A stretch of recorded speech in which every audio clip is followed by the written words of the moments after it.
최근 유방암을 초기에 발견한 분들이 많습니다. 불과 3개월 전까지만 해도 없었는데 짧은 기간 동안 갑자기 커져서 수술을 하는 경우이지요. 수술과 동시에 조직 검사를 시행하는데 수술은 잘 될지, 수술 후에 후유증은 없는지, 몸에 좋은 음식은 무엇이 있는지 궁금하신 점이 많으실 것입니다. 그래서 오늘은 유방암과 수술, 그리고 유방암에 도움이 되는 운동과 음식까지 한 번에 깔끔하게 정리해 드리겠습니다. 지금 바로 시작합니다. 구독과 좋아요는 영상 제작에 큰 힘이 됩니다. 국내에서 유방암은 여성에게 발생하는 암 중 가장 흔한 암으로 보건복지부의 국가암 등록사업 보고에 따르면 2018년 유방암은 전체 여성암의 20.5%를 차지합니다. 유방암 초기의 비율은 2002년 38.1%에서 점차 증가하여 2018년에는 62.4%까지 증가, 조기 유방암 환자의 비율이 과거에 비해 굉장히 높아졌습니다. 사실 유방암 극초기에 발견되면 전이가 된 상태가 아니기 때문에 다른 암보다 예후가 좋습니다. 오히려 초기에 발견한 것이 다행인 것으로 말하기도 합니다.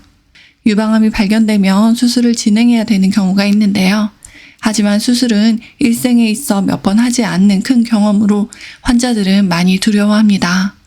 유방암 수술 이전에 유방암의 특성과 크기, 진행 정도를 고려해 수술법을 결정하는데요. 유방암 수술은 전 절제술과 부분 절제술이 기본입니다. 최근 조직검사의 발전으로 가슴의 보존을 높이는 수술이 많이 시도됩니다. 암 조직을 떼어내고 병리과로 보내어 수술 중에 동결 절편 검사를 통해 암세포가 잘라낸 조직 주변에 있는지 확인합니다. 만약 떼어낸 조직 가장자리에서 암세포가 더 발견된다면 그 부분만 더 절제해서 최대한 유방을 보존하는 수술입니다. 보통 암 조직만 제거하고 마무리되지만 가끔 성형외과와 협업을 하기도 하는데요. 만약 유방 조직 전체를 제거했다면 보형물을 넣는 수술을 같이 진행합니다. 물론 보형물을 넣을지는 환자의 선택입니다.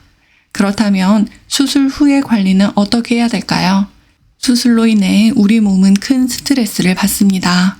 수술에 따른 통증과 불편감은 회복하는 데에 어느 정도 시간이 필요합니다.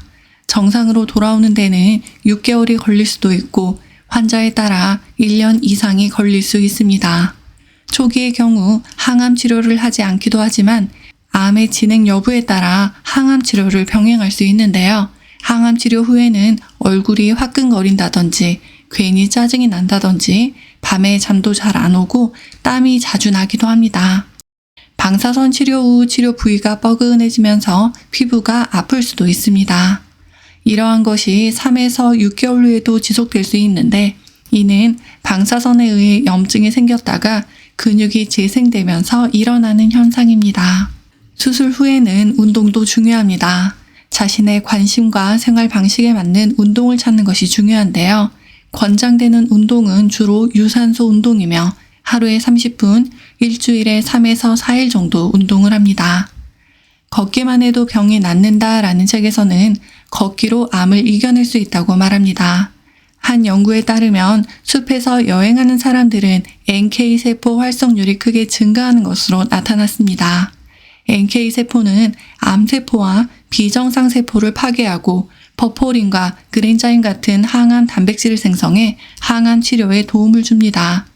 산림욕을 하거나 숲속을 걸을 때 몸의 면역력을 강화하는 NK세포의 분비가 증가해서 면역력을 강화하는 데 도움이 되고 특히 항암요법을 받는 환자에게 보조적 치료라는 의미에서 큰 도움이 됩니다. 마지막으로 유방암 예방에 도움이 되는 음식들이 어떤 것이 있는지 살펴보겠습니다. 제일 좋은 것은 질병의 예방이겠지요. 잡곡밥. 서울대 의대 연구팀이 40에서 70세 한국 여성 93,306명의 식이 패턴과 잡곡밥 섭취 여부, 유방암 발생을 한 명당 평균 6년 정도를 추적 분석했는데요. 흰 쌀밥을 먹은 그룹에서 유방암 발생 위험이 35% 더 높았습니다. 이는 정제된 흰 쌀보다 통곡물의 식이섬유가 풍부하기 때문입니다. 특히 통곡물에 들어있는 비타민 E는 발암 물질 형성을 예방하고 발암물질 세포 상호작용을 차단합니다. 또한 통곡물에는 항에스트로겐 효과가 있는 리그난과 유방세포 증식을 억제하는 식물성 에스트로겐이 풍부합니다. 실제로 리그난은 토론토대 연구팀의 동물 실험 결과 유방암 세포 증식을 억제하는 것으로 나타났습니다. 잡곡밥은 식이섬유가 풍부하고 혈당 지수가 낮은 통곡물이 많이 포함되어 있어 영양학적으로 매우 우수합니다. 하지만 이런 몸에 좋은 잡곡밥을 가끔 먹기 힘들어 하시는 분이 있는데요. 그럴 때 이 방법을 한번 이용해 보세요. 혈당도 낮추고 밥을 맛있고 한결 부드럽게 먹을 수 있습니다. 소주밥. 한국식품과학지에 발표된 농촌진흥청의 연구에서 소주로 밥을 지은 것이 더 부드럽고 식감이 좋아졌다는 결과를 내놨습니다.